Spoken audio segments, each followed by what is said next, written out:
Friends, ఇదైతే మనకి high court of Andhra Pradesh అనమాట. ఇంకా ఏపీహెచ్సికి సంబంధించి 300 వేరియస్ వేకెన్సీస్ ఏవైతే ఉన్నాయో దానికి సంబంధించినటువంటి అప్లికేషన్ ఆన్లైన్ ప్రాసెస్ మనకి ఈ రోజే స్టార్ట్ అవుతున్నది.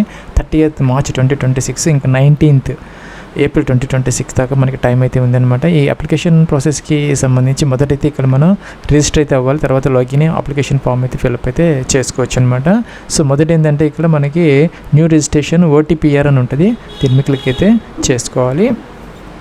ప్లస్ ఇంకా వేకెన్సీస్ విషయానికి సంబంధించి సెక్షన్ ఆఫీసర్స్ ఒక 5 అయితే ఉన్నాయి. ఇవన్నీ కూడా మనకి పర్మనెంట్ వేకెన్సీస్ అనమాట అన్నీ కూడా. అలాగే సీనియర్ సిస్టమ్ ఆఫీసర్ ఒక పోస్ట్ మాత్రమే ఉంది. కంప్యూటర్ ఆపరేటర్ 31 అయితే ఉన్నాయి. అసిస్టెంట్ లైబ్రేరియన్ ఒక పోస్ట్ అయితే ఉంది. లైబ్రేరియన్ గ్రేడ్ 2 అనమాట ఒక పోస్ట్ అయితే ఉంది. అలాగే అప్పర్ డివిజన్ స్టెనోగ్రాఫర్ ఒక 7 అయితే ఉంది. అసిస్టెంట్స్ ఒక 78 దాకా ఉన్నాయి. అలా ఎగ్జామినర్ 27 అయితే. టైపిస్ట్ ఒక 44 ఉన్నాయి. కాపీస్ట్ 34 ఉన్నాయి. డేటా ఎంట్రీ ఆపరేటర్ ఒక 50 ఉన్నాయి. స్టెనోగ్రాఫర్ ఒకటి ఉంది. ఆఫీస్ సబార్డినేట్ ఒక 20 ఉన్నాయి అనమాట. మనం అయితే ఒక క్యాండిడేట్ మల్టిపుల్ వేకెన్సీస్కి మీకు ఎలిజిబిలిటీ ఉంటే అప్పుడైతే చేసుకోవాలి. అలాగే చూసుకుంటే ఇక్కడ మనకి కేటగిరీ వైజ్ వేకెన్సీస్ అయితే ఉన్నాయన్నమాట. ఇక్కడ ఓసీ, అలాగే AWS క్యాండిడేట్స్, అలాగే బీసీలో ABCD మన బ్రేకప్ అయితే, అలాగే ఎస్సీలో కూడా 1, 2, 3 గ్రూప్ అయితే ఉన్నది. ST క్యాండిడేట్స్ కూడా వేకెన్సీస్ అయితే ఉన్నాయన్నమాట. ఇక్కడైతే చూసుకోవచ్చు మీరు. ప్లస్ ఇంకా అప్లికేషన్ అన్ని ప్రాసెస్కి సంబంధించి దీని మీద మొదటైతే క్లిక్ అయితే చేసుకోవాలన్నమాట. న్యూ రిజిస్ట్రేషన్ OTPR మీద క్లిక్ చేస్తే ఇలాగైతే వస్తుంది. ప్లస్ ఇక్కడైతే లోడ్ అవుతుంది. ప్లస్ ఇక్కడ నోట్ అయితే వచ్చింది అనమాట. స్టార్ మార్క్ పెట్టిన తప్పనిసరిగా ఫిల్ అవుట్ అయితే చేయాలి. అలాగే ఈ అప్లికేషన్ అనేది మనకి గూగుల్ క్రోమ్, అలాగే ఎడ్జ్ క్రోమ్ లాంటి వాటిలో దేంట్లో అయినా మన బ్రౌజర్లో చేసుకోవచ్చు PCL. దాంతోపాటు మనకి iOS డివైజెస్లో కానీ ఆండ్రాయిడ్ డివైజెస్లో ఎక్కడైనా ఎలాగైనా చేసుకోవచ్చు అనమాట. మీ యొక్క మొబైల్లో కూడా మీరు అప్లికేషన్ చేసుకునే అవకాశం అయితే మీకు ఉంటుంది అనమాట. పార్ట్ ఏలో ఇక్కడ మీరు రిజిస్ట్రేషన్ ఫామ్ ఫిల్అప్ అయితే చేయాలి. Part below application form fill up అయితే చేసుకోవాలన్నమాట. సో ఇక్కడ క్లోజ్ అని చెప్పేస్తే ఇలాగైతే వచ్చింది. ఇది కూడా మనం కన్సెంట్ అనమాట. ఇది కూడా క్లోజ్ అయితే చేసుకుంటే కిందకి వచ్చేస్తే ఇక్కడ రిజిస్ట్రేషన్ ఫామ్ అయితే ఉందన్నమాట. ఇక్కడ నోట్ అయితే ఇచ్చారనమాట. ఈ యొక్క OTPRలో మనం ఏదైతే ఎంటర్ చేస్తామో ఆ ఇన్ఫర్మేషన్ అనేది మనకి ఫైనల్ అనమాట. దాన్ని బేస్ చేసుకొని మీకు రిక్రూట్మెంట్ ప్రాసెస్ అయితే జరుగుతుంది. సో కాబట్టి మీరు ఏంటంటే మిస్టేక్స్ లేకుండా తప్పనిసరిగా మీ జాగ్రత్తగా అయితే ఎంటర్ అయితే చేసుకోవాలన్నమాట. ఈ యొక్క అన్ని డీటెయిల్స్ కూడాను.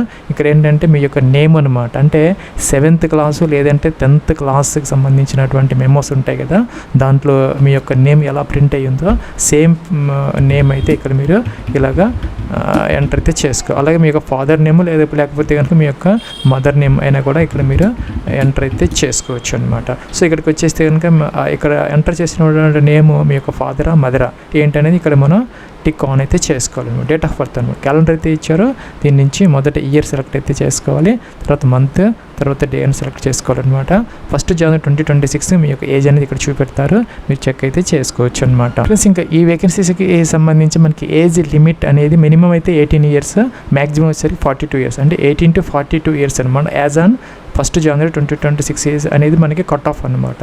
దీనికి అదనంగా ఏంటంటే మనకి ఏజ్ రిలాక్సేషన్స్ అనేవి జనరల్గా మనకి అప్లికబుల్ అయితే అవుతాయి అన్నమాట.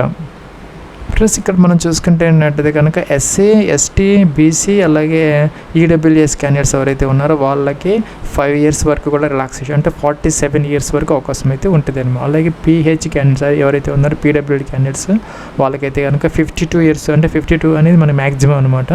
సో 52 years వరకు వాళ్ళకు కూడా అవకాశం అయితే ఉంటుంది అనమాట. సో దాని ప్రకారం ఏంటంటే మీరు ఇక్కడ ఈ యొక్క ఏజ్ అనేది చెక్ అయితే చేసుకోవచ్చు అనమాట. సో కిందకి వచ్చేస్తే మీరు male or female both are eligible అనమాట. మెరిటల్ స్టేటస్ అనమాట. మీరు మ్యారీడ్ అన్మ్యారీడ్ డైవర్స్డా సెలెక్ట్ అయితే చేసుకోవాలి. కేటగిరీ మీ కేటగిరీ ఇక్కడ మనకి OC, AWS, అలాగే BCలో ABCDE, అలాగే SCలో కూడాను గ్రూప్ A2 మనకి 1, 2, 3 అయితే ఉంటాయి. అలాగే ST కూడా ఉంది అనమాట.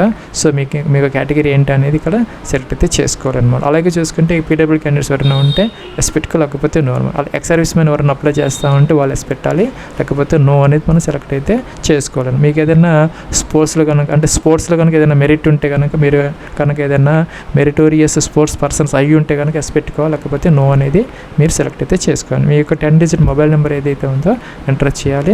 సెకండ్ టైం కన్ఫర్మ్ అయితే చేయాలి. అలాగే ఈమెయిల్ ఐడి అనమాట. మీకు ఈమెయిల్ ఐడి అనేది ఇక్కడ ఎంటర్ చేసి సెకండ్ టైం కన్ఫర్మ్ అయితే చేసుకోవాలన్నమాట. అలాగే చూసుకొని కమ్యూనికేషన్ అడ్రస్ కోసం లైన్ 1, 2 అలా ఉన్నాయి అనమాట. Door number, flat numbers, complete city, taluka, జిల్లా అవన్నీ ఉంటాయి. కంప్లీట్ అడ్రస్ అనమాట. స్టేట్ అడ్రస్, మీ అడ్రస్లో నుంచి స్టేట్ సెలెక్ట్ చేసుకోవాలి. డిస్ట్రిక్ట్ కూడా సెలెక్ట్ అయితే చేసుకోవాలన్నమాట. ఇక్కడ మనకైతే అన్నీ కూడా వస్తున్నాయి, అంటే ఓల్డ్ వస్తున్నట్టున్నాయి. సో ఇక్కడ సెలెక్ట్ అయితే చేసుకోవచ్చు, ప్రాబ్లం అయితే లేదు. సిటీ అనమాట. మీరు ప్రజెంట్ ఏ సిటీలో ఉన్నారు ఏంటనేది సెలెక్ట్ అయితే చేసుకోవాలి. పిన్ కోడ్ కూడా ఎంటర్ అయితే చేసుకోవాలి. ఇంకా పర్మనెంట్ అడ్రస్ ఏమైతే ఎస్ పెట్టేసి ఇవన్నీ కూడా ఆటోమేటిక్గా ఫిల్ అయితే అయిపోతాయి అనమాట, ఫిల్అప్ అయిపోతాయి. సో కిందకైతే వచ్చేయచ్చు అనమాట. ఇంకా ఏంటంటే మనకి ఇక్కడ ఎగ్జామినేషన్ యొక్క ప్రిఫరెన్స్ సిటీస్ అనమాట, 3 సిటీస్ అయితే మనం ఇక్కడ చూజ్ అయితే చేసుకోవాలి. ప్లస్ మీరు చూసినట్టయితే కనుక ఇక్కడ అనంతపురం, చిత్తూరు, అలాగే ఈస్ట్ గోదావరి, గుంటూరు, వైఎస్ఆర్ కడప, కృష్ణ, కర్నూలు, ప్రకాశం, నెల్లూరు, శ్రీకాకుళం, విశాఖపట్నం, విజయనగరం, వెస్ట్ గోదావరి ఇలా ఉన్నాయన్నమాట. సో మీరు ఫస్ట్ ప్రిఫరెన్స్, అలాగే సెకండ్ ప్రిఫరెన్స్, థర్డ్ ప్రిఫరెన్స్ ఇలా ఇచ్చుకునే అవకాశాలు అయితే మీకు ఉంటాయన్నమాట. సో ఇక్కడైతే మనం టిక్ ఆన్ చేయాలి, క్యాప్చా ఎంటర్ చేయాలి. అలాగే చూసుకుంటే కనుక ఇక్కడ మనం కిందకి వచ్చేసి ఇక్కడ రిజిస్టర్ అన్న బటన్ దీన్ని క్లిక్ అయితే చేయాలన్నమాట. ఇక్కడ ఒక కాలం ఎక్స్ట్రా వచ్చిందనమాట. ఏంటంటే మీరు బీసీ కనుక సెలెక్ట్ చేస్తే దాంట్లో మీరు నాన్ క్రీమీ లేయరా లేకపోతే క్రీమీ లేయరా, ఇదేనే మన ఇన్కమ్కి సంబంధించినటువంటి క్రైటీరియా అనమాట. మీ యొక్క ఫ్యామిలీ ఇన్కమ్ అనేది సంవత్సరానికి 8 lakhs అంతకన్నా కనుక తక్కువ ఉంటే మీరు నాన్ క్రీమీ లేయర్ కిందకైతే వస్తారనమాట. లేదు మీ యొక్క ఫ్యామిలీ ఇన్కమ్ కనుక 8 lakhs అంతకన్నా ఎక్కువ కనుక ఉంటే సంవత్సరానికి, అప్పుడు మీరు క్రీమీ లేయర్ అనేది సెలెక్ట్ అయితే చేసుకోవాలి. అలాగే మీరు ఇక్కడ ఎస్సీ కనుక సెలెక్ట్ కనుక చేస్తే మనకి ఏమి అడగదనమాట. సో అవసరమైతే ఏం లేదు, కేవలం ఏంటంటే బీసీ వాళ్ళకి మాత్రమే ఆ యొక్క ఇదైతే వస్తే దాని ప్రకారం మీరు ఇక్కడ సెలెక్ట్ అయితే చేసుకోవాలన్నమాట. ఇక్కడ నెక్స్ట్ ఒక అలర్ట్ అయితే వచ్చిందనమాట. ఇక్కడ మన రిజిస్టర్ మీద క్లిక్ చేయగానే ఎలా వచ్చింది ఓకే అనాలి. ప్లస్ ఇక్కడ ఏంటంటే ఒక నోట్ కూడా వచ్చిందనమాట, మీకు ఒక ఓటీపీఆర్ ఐడి అనేది క్రియేట్ అయితే అయిందనమాట. ఫ్యూచర్ పర్పస్ కోసం మనం నోట్ చేసుకొని పెట్టుకోవాలి, క్లోజ్ అయితే చేయాలన్నమాట. ఇక్కడ ప్లస్ ఇక్కడ మన అప్లికేషన్ ఫామ్ అని ఉందన్నమాట, అంటే సెకండ్ స్టెప్ ఆఫ్ అప్లికేషన్ అనమాట, అంటే పార్ట్ బికి వెళ్ళాలి. ఫ్రెండ్స్ ఇక్కడ నెక్స్ట్ అప్లికేషన్ ఫామ్ అనగానే ఇలా వచ్చింది అనమాట. మనం ఇంతవరకు ఏ పోస్ట్ కూడా అప్లై చేయలేదు కాబట్టి ఇక్కడ మనకి నో రికార్డ్ ప్రెజెంట్ అని వచ్చింది అనమాట. మీరు కనుక అప్లై చేస్తే మల్టిపుల్ పోస్ట్ కానీ ఒకటి కానీ అవి ఇక్కడికి వస్తాయి అనమాట ఆటోమేటిక్గా. సో ఇక్కడ click here to fill the application form అనేది దీని క్లిక్ అయితే చేయాలి. ఇక్కడ చూసుకున్నట్లయితే మనకి టోటల్గా 6 స్టెప్స్ ఉన్నాయి. ఇక్కడ ఏంటంటే మొదట పోస్ట్ సెలెక్షన్ చేసుకోవాలి, తర్వాత పర్సనల్ డీటెయిల్స్, అది education qualification details, other details, documents upload చేసి లాస్ట్లో ఫీజు అయితే మీరు పే అయితే చేసుకోవచ్చు అనమాట. ఫస్ట్ ఏంటంటే మీరు ఇక్కడ పోస్ట్ సెలెక్ట్ అయితే చేసుకోవాలన్నమాట. ఫ్రెండ్స్ ఇక్కడ మనకు ఒక నోట్ అయితే వచ్చిందనమాట. ఏంటంటే if candidate applies for more than 1 point, అంటే మల్టిపుల్ పోస్టులకి మీరు అప్లై అయితే చేయొచ్చు అనమాట. అంటే సపరేట్గా మీరు ఆ యొక్క అప్లికేషన్ అయితే అంటే ఒక రిజిస్ట్రేషన్ సరిపోతుంది. మల్టిపుల్ అప్లికేషన్ లాగిన్ అయిపోయి సేమ్ ఆ యొక్క ఓటీపీఆర్ ఐడితో మీరు మల్టిపుల్ పోస్టులకి అప్లై అయితే చేసుకోవచ్చు అనమాట. ఎటువంటి ప్రాబ్లం లేదు. అయితే మీరు ఫీజు అయితే సపరేట్గా పే చేసుకోవాలి. ఇక్కడ చూసుకుంటే మొదట మీరు ఏ పోస్ట్ సెలెక్ట్ చేసుకోవాలనుకుంటే అది ఇక్కడ మీరు సపోజ్ అసిస్టెంట్ అయితే అసిస్టెంట్, ఏదైతే ఏదనమాట. సపోజ్ ఇక్కడ మనకి ఒక కాంబినేషన్ అయితే ఉన్నాయన్నమాట. చూసుకుంటే ఇక్కడ stenographer, section officer, typist, copyist, ఇక్కడ టైపిస్ట్ కాపీయిస్ట్ కలిపి ఒక దాని కింద ఉన్నదన్నమాట. అలాగే అసిస్టెంట్ ఎగ్జామినర్, అలాగే చూసుకుంటే అంతవరకు అలా ఉంది. మిగతావన్నీ సపరేట్గా ఉన్నాయి. సో మీరు మొదట ఏ పోస్ట్కి అప్లై చేయాలనుకుంటే సెలెక్ట్ చేసుకొని సేవ్ నెక్స్ట్ అయితే చేయాలన్నమాట. ఫ్రెండ్స్ ఇక్కడ కాంబినేషన్ అలా ఉన్నదంటే అర్థం ఏంటంటే ఆ 2 పోస్టులకి ఒకటే క్వాలిఫికేషన్ అని అర్థం అనమాట. ప్లస్ నెక్స్ట్ ఇలా వచ్చిందనమాట. మీరు ఇక్కడ ఏదైనా డీటెయిల్స్ ఏదైనా చెక్ చేసుకోవచ్చు అనమాట. ఇలా మనం ఆల్రెడీ ఎంటర్ చేసిన డీటెయిల్స్ వస్తున్నాయి. సో ఇదైతే మనకి నాన్ ఎడిటబుల్గా ఉన్నాయి, మనం ఏం చేయాల్సిన అవసరం లేదు కాబట్టి ఇక్కడ సేవ్ నెక్స్ట్కి అయితే మీరు వెళ్ళొచ్చు. ఫ్రెండ్స్ ఇక్కడ లాంగ్వేజ్ అనేది లింగ్విస్టిక్ డీటెయిల్స్ అనమాట. అంటే సెలెక్ట్ లాంగ్వేజ్ మీకు ఏ లాంగ్వేజెస్, సపోజ్ మీకు తెలుగుతో పాటు కన్నడ కూడా వస్తే, తమిళ్ కానీ, ఉర్దూ కానీ, మలయాళం కానీ, హిందీ కానీ వస్తే అవి సెలెక్ట్ అయితే చేసుకోవచ్చు అనమాట. సో ఒకటే లాంగ్వేజ్ తెలుగు అయితే ఇది తెలుగు ఒకటి టిక్ ఆన్ చేస్తే సరిపోతుంది. 10th క్లాస్కి సంబంధించినటువంటి బోర్డు అనమాట. మీరు ఏ బోర్డులో చదువుకున్నారు, సిబిఎస్ఈ బోర్డు లేకపోతే ఇక్కడ మీరు ఆ యొక్క స్కూల్ నేమ్ ఎంటర్ చేసినా సరిపోతుంది, ప్రాబ్లం అయితే లేదనమాట. సో మీరు ఏ ఇయర్లో ఆ యొక్క 10th క్లాస్ పాస్ అయ్యారు, ఇంకా మీరు ఏ డిస్ట్రిక్ట్లో ఆ 10th క్లాస్ చదివారు అని సెలెక్ట్ అయితే చేసుకోవాలి. అలాగే ఇంటర్మీడియట్కి సంబంధించి అనమాట. హ్యావ్ యూ స్టడీడ్ ఇంటర్మీడియట్, మీరు కానీ ఇంటర్మీడియట్ చదివి ఉంటే ఎస్ పెట్టుకో, లేదు మీరు చదవలేదు అనుకుంటే ఇక నో పెట్టాలన్నమాట. సో ఎస్ పెడితే కనుక మీరు ఏ బోర్డులో చదువుకున్నారు లేదంటే ఏ కాలేజీలో చదువుకున్నారు అనేది ఇక్కడ మెన్షన్ అయితే బోర్డు ఆర్ కాలేజ్ అనమాట. So year of passing of intermediate intermediate ఏ సంవత్సరంలో పాస్ అయ్యారు, ఏ డిస్ట్రిక్ట్లో పాస్ అయ్యారు, అలాగే డిగ్రీకి సంబంధించి అనమాట మీరు బీఎస్సీనా, బీకామా, బీసీఏనా, BA, B Pharma, law, B Tech, MBBS, BDS, BBA, BBM, B Arch, BMS ఈ లిస్టులో లేని ఏదైనా డిగ్రీ మీరు కనుక చేసి ఉన్నట్టయితే లాస్ట్లో ఒక అదర్స్ అనే ఆప్షన్ ఉంది, అది తీసుకొని సెలెక్ట్ అయితే చేసుకోవచ్చు అనమాట. లేదు ఇక్కడ డైరెక్ట్గా మీరు చదివినటువంటి డిగ్రీ ఇక్కడ ఉంటే కనుక డైరెక్ట్గా సెలెక్ట్ అయితే చేసుకోవచ్చు. ఇక్కడ ఏంటంటే మన స్పెషలైజేషన్ అనమాట. సో బీకామ్లో మీరు ఐటీ అయితే ఐటీఏ, లేకపోతే అలాగే మీరు బీటెక్ తీసుకుంటే కనుక దాంట్లో మీరు ఈ యొక్క బ్రాంచ్ ఏంటి అనేది ఇంకా మెన్షన్ చేసుకుంటే సరిపోతుంది. కాలేజీ నేమ్ అనమాట, మీరు ఏ కాలేజీలో చదువుకున్నారో మెన్షన్ అయితే చేయాలన్నమాట. Year of passing of intermediate అనమాట.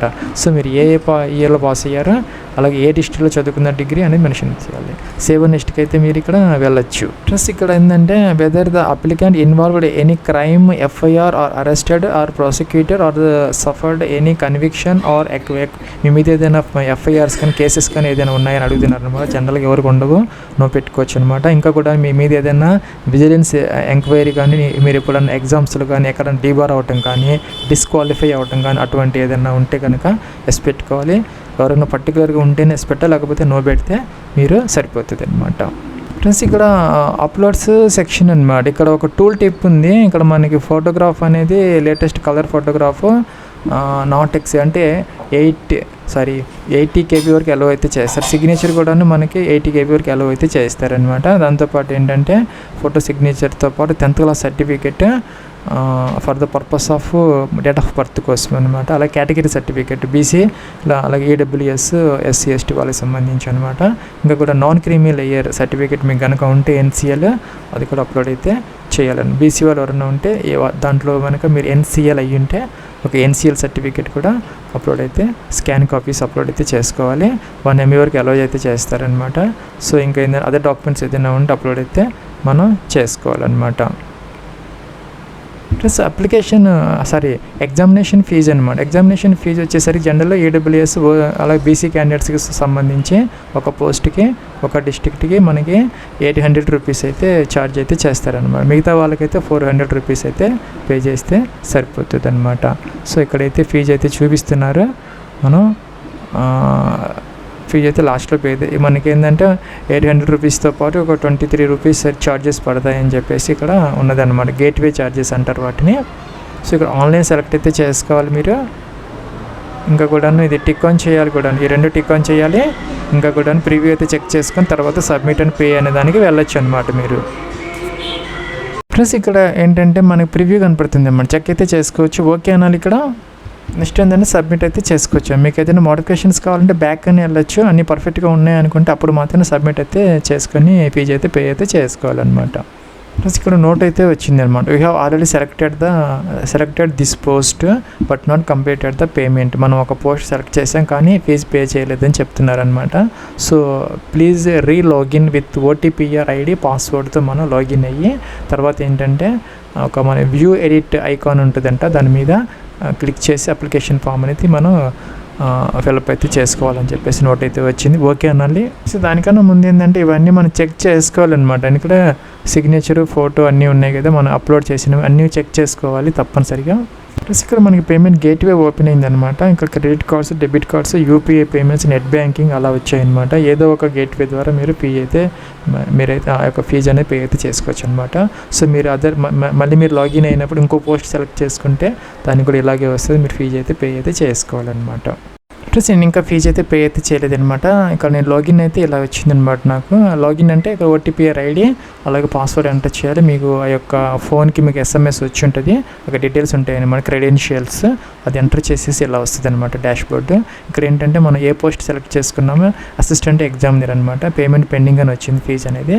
సో మీరు వేరే పోస్ట్కి అప్లై చేయాలంటే మళ్ళీ ఇక్కడ click here to fill the application form అని ఉంది, దాని మీద క్లిక్ అయితే చేయాలి. మళ్ళీ ఇందాకట్లాగానే పోస్ట్ సెలక్షన్ నుంచి మళ్ళీ మనకి 6 స్టెప్స్ ఏదైతే ఉన్నాయో అన్ని స్టెప్స్ మనకి వస్తాయి అన్నమాట. సో ఇలాగ మనం మళ్ళీ పోస్ట్ అయితే ఇక్కడ సెలెక్ట్ అయితే చేసుకోవాలన్నమాట. పోస్ట్ సెలక్షన్ అనమాట మళ్ళీ. సో మీరు సపోజ్ వేరే పోస్ట్కి సపోజ్ డేటా ఎంట్రీ ఆపరేటర్ కానీ లేకపోతే కంప్యూటర్ ఆపరేటర్ కానీ అప్లై చేయాలంటే ఇలాగ వస్తే సేవ్ నెక్స్ట్ అనాలి. సో ఆ విధంగా ఏంటంటే మీరు education qualifications, other details, documents upload, payment అనేది చేసుకుంటే సరిపోతుంది.